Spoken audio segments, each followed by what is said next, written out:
Jopur tin ne 1,200 mag oganda mar kido mar soya kata mar oganda mar kido mar soya gweng manyadenda e kar chung'od bura ma Suba South e kaunti ma Homa Bay oyudo fungruok bang' riwruoge moko ariyo mag piny owacho chiwore mar konyogi manyo chiro ni mwandugi.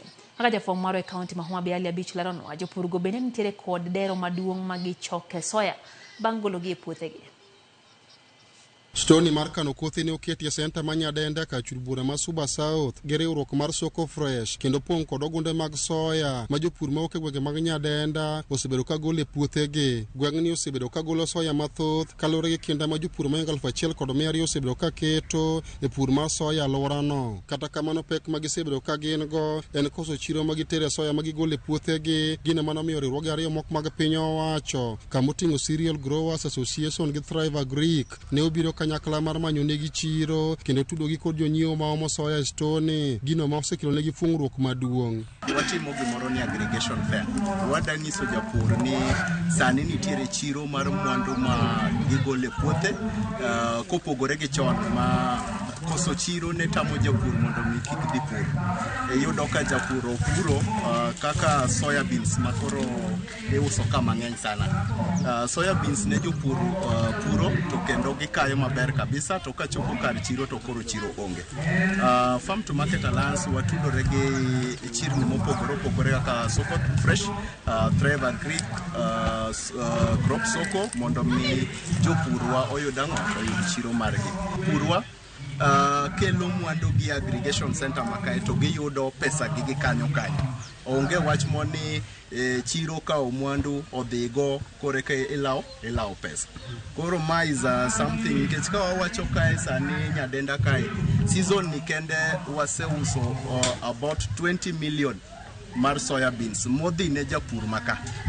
Riwruoge go wacho ni dwaro margi en medo ting'o malo pur mar soya gwenge mag Nyadenda kaluwore gi soya mathoth ma jopur golo e puothegi to pek ma gin go en nok mar chiro. E Stoni jopur tere soya ma gigolo e puothegi ipimo kendo ichulo gi pesa mana gi kanyo ka gidog e utegi kendo ma osemiyo gi mijing'o ka jopur mag bando bende ginyiewo bando irgi.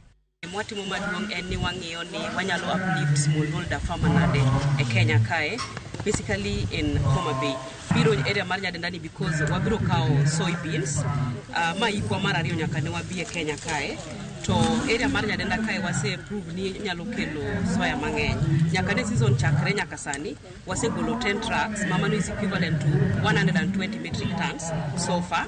To mapod wan go desto wan gi 300 metric tons mapok wating'o. Jopur mag soya gwenge mag Nyadenda wacho ni nyaka ne riwruoge ariyo go chak tudore kod chiro ni. Ngima gi oselokore kata odoko ne gin kod pek moko magineno e chenro mar kit pur magitimo no. Yudo cash crop ne puk no yudoga mastedi ka soya beans.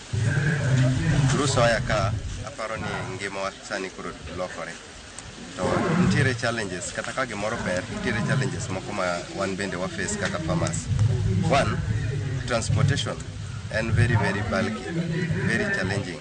Kidwa wuotho samoro from kamoro ni Kasinga kibiro nyaka aggregation center kaini biro ka japur ose spend a lot e kore kanyo.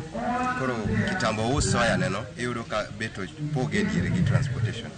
The number 2, waonge gi the current variety maber.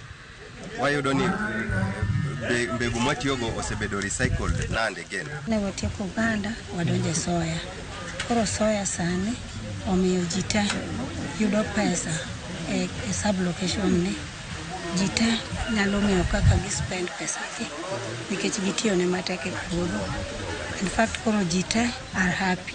Ali Abich, Ramogi TV, Homa Bay.